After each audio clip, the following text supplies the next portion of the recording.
You must have heard about the recent layoffs at Meta. They just fired over 11,000 of their employees. 11,000. Let that sink in.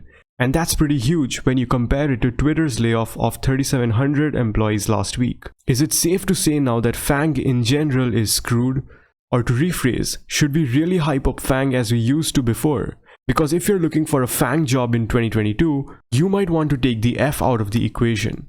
And not only Facebook, you can also remove both A's, because Apple and Amazon have currently implemented hiring freezes as well. You can still apply to Google and Netflix, but if you remember, a few months back, Netflix also removed 3% of its employees, amounting to over 300 people in their organization. Apart from FAANG, another huge organization, Microsoft, also recently implemented layoffs, so applying there might also be out of question for a while. Now, apart from these FAANG organizations, there are still plenty of other big companies that have conducted layoffs.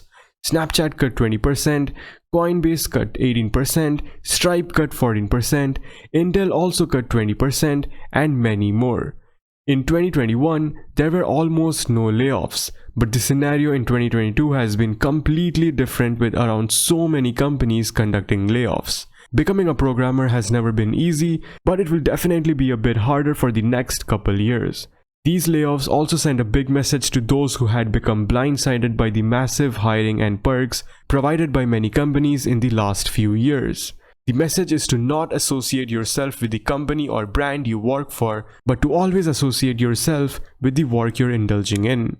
At the end of the day, you should be identified based on your work and not on the brand, because what you do dictates everything about who you are. Despite these layoffs from massive organizations, there are still going to be many startups and companies who will be hiring, just not in bulk as they used to before. And because the competition to get hired might become tough, it's important to always stick to the basics, and that is upskilling yourself every single day. Because at the end of the day, if you're a master of your skill, good work will always end up finding you. Alright, this video was more like a short information report about the current situation of the tech industry. If you found it insightful, don't forget to like and subscribe, and as usual, stay tuned for more.